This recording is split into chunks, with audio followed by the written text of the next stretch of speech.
622, 1320 WILS. Hey, did you know 13 million Americans they're being, they're cheating. They're cheating on their partners. They're being actually financially unfaithful. And they're keeping secrets by spending money and even having accounts their partners don't know about. Holly Signorelli is a CPA, and she's known as the Money Therapist. TheMoneyTherapist.com is the website, also the author of Do You Know Where Your Money Is? Hey, Holly, great to have you here. Hey, how are you? Good. The financial infidelity, or I don't know if that's a proper term. I guess it's a financial secret. Hey, first of all, is there anything wrong with spending money, even hundreds of dollars, without telling your spouse about it? I don't think that's the big problem. What I've seen over the years, and I've worked with thousands of individuals and businesses, it's when somebody is not contributing to the household account. So, for example, when people are fighting about money or getting divorced over money, it's not that they're worried about what the other person is spending. It's whether they are sharing equally, or it doesn't have to be equally. It could be in proportion to the income, to the household bills, the rent or the mortgage, the utilities, the food, and also the savings accounts. So whenever somebody's talking to me about it and we dig deeper into it, that's what it really comes down to, not the toys. So what happens if one partner is making a lot more money than the other? How does that affect things? I think that's something that definitely is an easy conversation when you're getting married or if the financial situation changes, because if someone is making more money, then a lot of times they'll just put more into that one joint account. So for me, that joint account would be just for those basic bills, the things that you have to pay, the 5 or 6 things. So if somebody makes significantly more money, maybe they put 75% in and the other person puts 25% in. Do they tend to resent the partner that's not making as much? I don't see that as normally being a problem because, for example, there's a lot of women working nowadays, but they are still taking care of kids at home. So maybe they work part-time or they work, 30 hours a week, and then and typically you see the woman at home, even though that is changing in our society now. So I don't see that a lot in my office. It's really more about is each person contributing. Even if someone's a stay-at-home not working, they're still contributing because they're working. They're taking care of the house and the kids. So it's more about are they contributing the way they should to the family and the savings for the greater good. I'm talking to Holly Signorelli, known as the Money Therapist. TheMoneyTherapist.com is the website. In some cases, people even have bank and credit card accounts their spouses don't know about. Is that okay? Now, that's a big deal. I can tell you, whenever I see people fighting in my office or friends or family or anybody I associated with, it's that somebody goes out and gets a credit card. And I don't know about you guys, but Texas is a community property state, so sometimes people sign the other person's name, and then they end up getting a divorce, and the other person who didn't even know about the credit card has to pay half of it because of the way the laws are. Yeah. Or one person gets themselves in a financial mess so that because of their credit card debt, it lowers their credit. So say that the couple wants to go get a bigger house or a car, and then blam, oh, wait, you can't qualify. So these things affect the other spouse. And why would somebody do that? Why do people get these accounts and don't tell their spouse?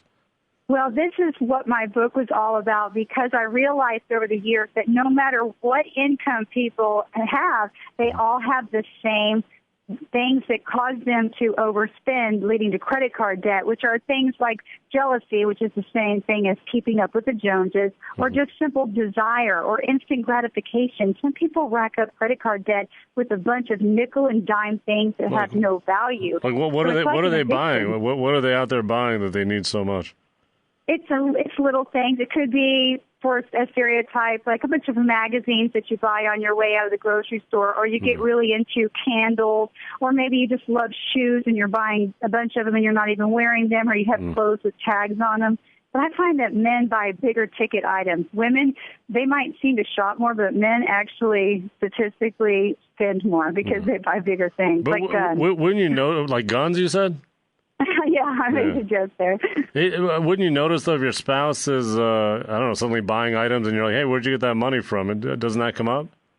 Well, yeah, I think that those things do come up. I think there's signs like that where suddenly, the spending habits change. You see the extra clothes in the closet and shoes, and you kind of see them. And sometimes people just kind of look away, or they're not thinking too much about it. Mm-hmm. And sometimes people hide those things. I mean, I have known people to hide things, like even up in the attic, where there was like literally a bunch of candles and things like from Bath and Body. I kid you not, a $10,000 bill.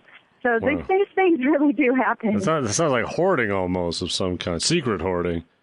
Yeah, secret hoarding in the attic, exactly. You might as well burn the candles at least, right? Yeah, Holly Signorelli, she's the author of the book, Do You Know Where Your Money Is? So in terms of, if this is a problem, are couples typically able to fix this kind of a thing? Or? I think so. I mean, there's sometimes just like somebody can have a gambling addiction, they can have a spending addiction. So I do think sometimes people do need to seek therapy for those kind of things. Yeah. But I think the bigger problem that we have in our entire society is that people don't want to talk about money. It's a very uncomfortable subject, and it shouldn't be. Well, what do you mean they don't want? Like, what is it they don't want to talk about exactly? People don't want to talk about money at all. I mean, when people come into my office even to do taxes or talk about anything, they sometimes start to shake, even the wealthiest right. people. Now, explain that. What is it that's making it such a hard topic? Well, I think it has to do with the emotional component of it, because there's so much logical, information about how to manage your money. But when it comes to emotions, that's what drives people to spend the way that they do, or their lack of savings. Well, but if you're poor is one thing, but if you're rich, you said some of them even appear to be nervous. So what's the problem there? Oh, they're the most nervous because they're always worried about getting stolen from or somebody suing them. They don't want to lose their money. Yeah. Do they ever not really trust their spouse fully to know just how much money they have? Definitely, the wealthier people get, the more they want to keep it separate. And I don't think it's wrong to keep it separate or have a prenup. I just don't think it should be secret, because it still does affect the other person. Really? I mean, if you have tens of millions and you don't want to tell your spouse about the other tens of millions that you have, is that wrong to keep that a secret? In my opinion, yes, because you can get a prenup, and when you have a prenup, you have to disclose everything, or else it doesn't count. And then if you get divorced, they get it anyway. So you can tell them about it, but you can have a prenup, and you can do everything correctly so that somebody can't take your assets. But you still don't have to, be devious about it. Because it's okay. If you get married nowadays, everybody's getting second and third marriages, so people have money and kids from other relationships. Yeah.